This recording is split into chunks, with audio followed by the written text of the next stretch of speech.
All right, today we're not just going to talk about some disease. No, we're going to tell a story. It's a story about a silent battle, this clash of microscopic titans happening deep inside one of the most vital command centers in your body. We're talking, of course, about hepatitis. So picture this. There's a factory inside you that never closes. I mean, never. It's processing nutrients, neutralizing toxins, making essential chemicals, handling waste 24/7. It's this tireless worker, right? And it's absolutely critical for your survival. And the craziest part, most of the time, you don't even know it's there. And that unsung hero is your liver. The sources we're looking at call it the body's metabolic factory, and that's a perfect description. It's a total powerhouse that's building things up, breaking things down, storing all sorts of stuff. Get this, a total loss of liver function, it can be fatal in just minutes. Yeah, that's how important this organ really is. So, in the story we're telling today, the liver is our main character. It's the hero we've got to understand and protect. But what happens when this factory comes under attack? Well, that's where our conflict begins. When the liver gets inflamed, a condition we call hepatitis, the whole factory is just thrown into chaos. And the number one cause of this inflammation, you guessed it, a viral infection.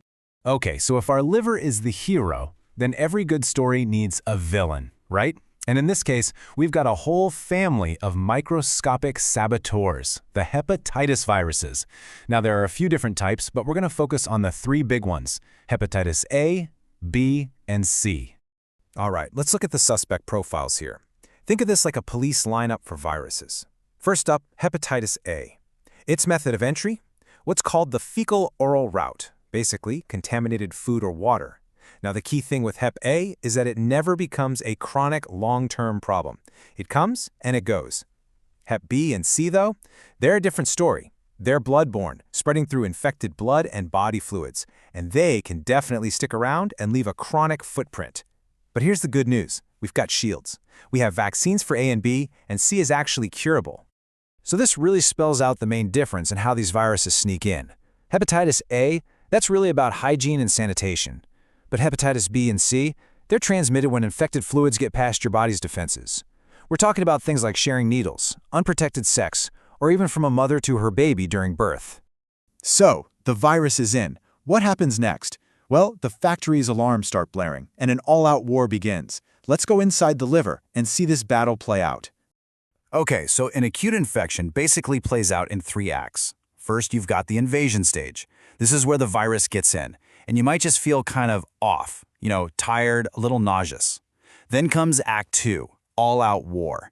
Your immune system launches a huge attack on the infected liver cells, and this battle, it causes collateral damage.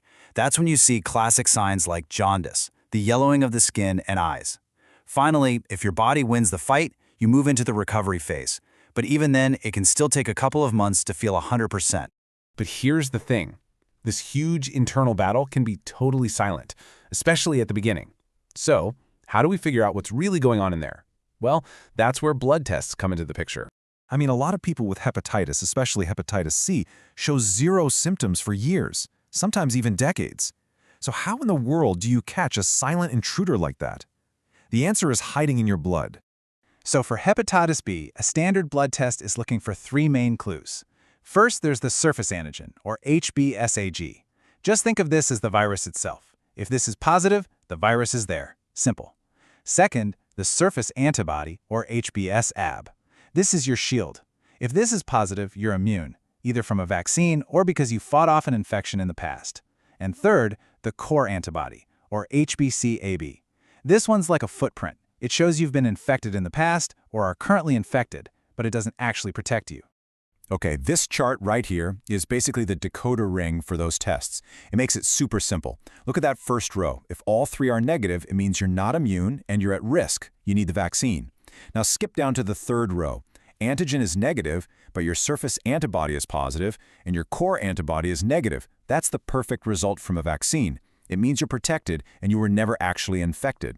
But that last row is the one to really pay attention to. If that surface antigen, the HBsAg, is positive, that means the virus is active in your body, and it's time to go see a doctor. And knowing your status is so critical because not every infection ends the same way. Sometimes the battle is won pretty quickly, But other times, it can turn into this long, drawn-out war. And that's the huge difference between an acute infection and a chronic one. Now, for most adults who get hepatitis B, their immune system is pretty good at kicking it out. In fact, less than 5% of them end up with a chronic infection. But then, you look at hepatitis C, and it's a completely different story. Get this, a staggering 75 to 85% of people who get hepatitis C will develop a chronic infection. It's just wild. And that's exactly why it's often called the silent epidemic. This virus doesn't just visit, it moves in for the long haul. And that long haul, it can be absolutely devastating. Over years or even decades, a chronic infection can lead to really severe liver damage. We're talking about cirrhosis, which is basically deep scarring of the liver, and it can even lead to liver cancer. So the takeaway here is massive. Knowing which virus you're up against makes all the difference in the world. But look, this story doesn't have to end in tragedy. Not at all.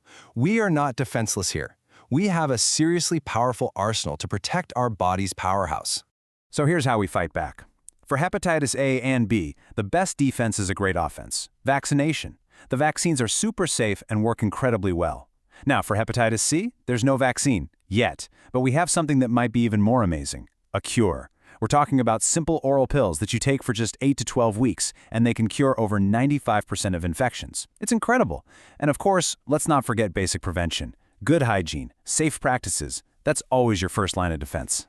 So think about it. Your liver is in there performing hundreds of critical jobs day in and out with almost zero recognition. It truly is the silent, tireless hero of your body.